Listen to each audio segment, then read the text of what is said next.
This game is a scam, and here's how it works. There's one red spot, and you get 5 metal discs, and you have to use the metal discs to cover up the red spot by dropping them on like that. And it should be easy, because you can see just one of the metal discs almost covers up the whole red spot, and you still have 4 more to go. So the first time people play, they drop one in the middle, and then they say, I'm gonna do one at the top, one at the bottom, and one at the sides. And when they do that, they lose this game. You can see there's some red there, there's red there, red there, red there. There was red in every corner. So people say, okay, let me play again. You'll see this at the carnival, at the sidewalks, board games. So the next time they play, they do something different. Rather than putting one in the center, they do something like that, where they put it a little in the center, a little the outside, and they're gonna go along the outside to fill up all that space. So they drop one there, they drop one there, they drop one there, and let's just say they made a mistake, but I'll give them the benefit of the doubt. Let's say they do it perfect. One there. Now they're in trouble, because if they go over here, there's red there. If they drop the discs here, there's red over there. And now they gotta say, okay, let me try again. And by the way, there is a way to do this, which I'm gonna show you in a second.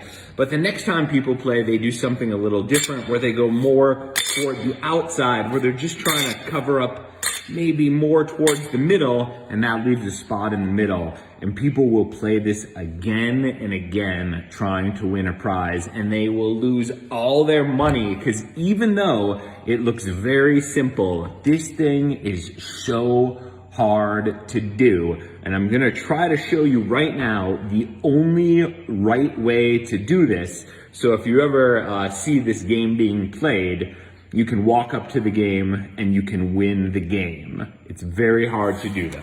Here's the secret.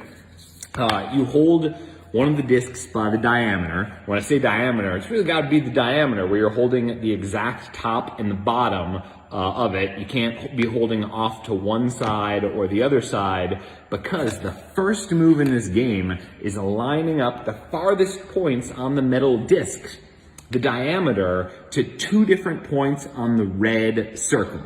Each side of the diameter needs to cut through the red circle, like that. Now let me show you what I mean. The top and the bottom of the circle, they're both cutting through right where the red circle meets the wood. If it's this way, it's too far in. That way, too far out. You've got to cut it so it's the exact top and the exact bottom. Now, you take the next disc, you hold it from the top and the bottom, and this time you want the side, the exact side, to touch where the first disc meets the red circle. Like that. Now you're gonna do the same on the bottom. You hold it from the top and the bottom, and you want the side to touch where the metal circle touches the red circle. Okay, just 2 more to go. Now, the 4th one is probably the hardest one. The 5th one is the easiest one. You take this, and you want the top of the diameter to touch where that second circle meets the red circle, and you want to keep it straight from top to bottom, right there. And if you've done that, barely, the last disc should cover all of the red. And you can see how close that is. If it was just a little more down, then you start to see that red there. It's almost impossible to do, but you can do it. I'll try to do it one more time fast, because in the real games, they say you just gotta hold the discs and drop them on. So let's see if I could do it if this was the real game. I'd go 1, I'd go 2, I'd go 3, I would go 4, I would go 5, and I barely did it. So now you know how to play this game. Good luck.